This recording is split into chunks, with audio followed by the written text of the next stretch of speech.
Cait, that was an incredible performance. Thank you so much for sharing Dirty Words with Advocate Sessions today. And thanks so much for performing having this. us, Chris. It was really nice to be here.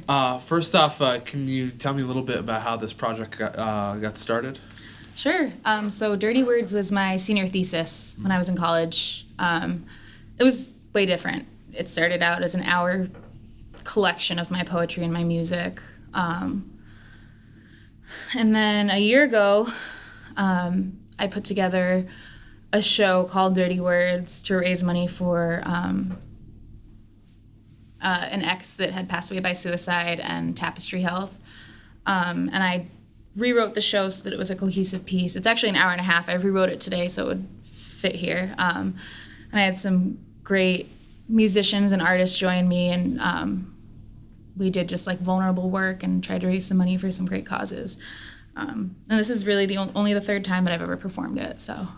And I know you mix poetry, your own poetry with songwriting and music.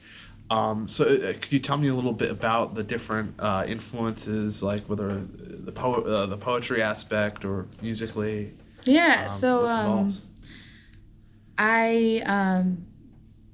I'm a writer by nature, but like self-taught. I went to school for music and women, gender, and sexuality studies. My focus is in performance activism.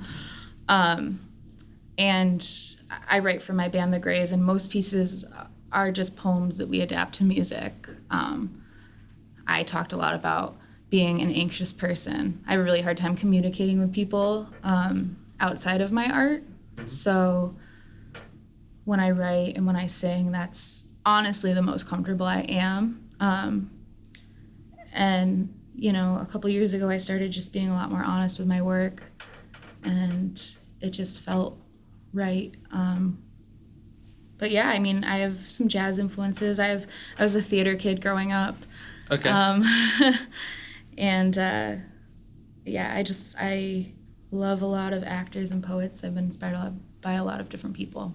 On the poet side, it reminds me of like the confessional school of poetry. I'm not sure if I know about that. No, really. I think it was back in the 50s and 60s.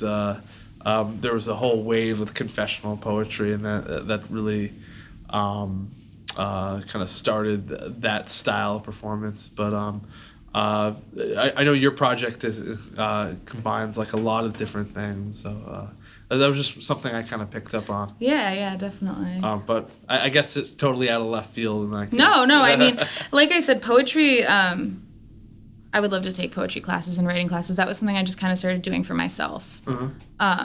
And then after that, I started watching a lot of like slam poetry and spoken word on YouTube and stuff. Have you ever performed as a slam poet? Not really, just in Dirty Words. I think there was one women's march at Hawks and Reed where I just did my poems. Okay. But I would love to get more into like poetry readings and stuff. I mean, I have a background in poetry, so. That's awesome. Yeah, I loved your poems, so thank you for sharing them today. Yeah, thanks for having us. What are your plans for the future with Dirty Words? Do you have any larger plans? I actually do it. It's been. I would really love to. Every time I do it, I develop it a little bit more, but I would really love to bring it through schools at some point. I would love to try to raise the funds to perform it in spaces that I feel like it could really be heard. When we did Dirty Words in January, walking away from it, it was just like a huge privilege to have everyone kind of understand your experience. I don't think everyone gets that. And to be able to share in that way and have people really listen and try to hear you.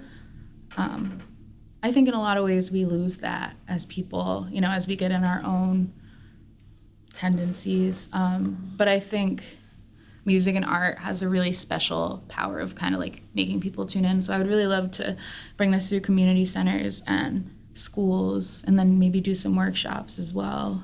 And like eventually record it too. Kind of like we did, like just all the way through. Yeah. There are very powerful themes throughout the pieces you performed today. And thank you. Do you think that would resonate with, especially with like people in high school?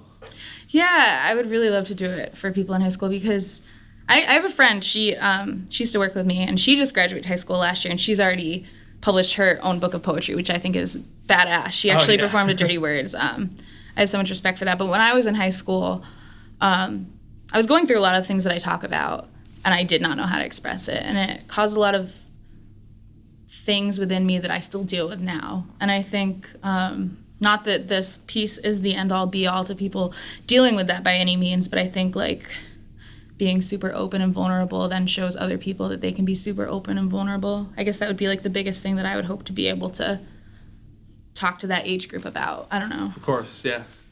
Well, thank you so much for sharing this project. And thanks for having us. Yeah, I'm really glad you performed here today. Thanks, Chris.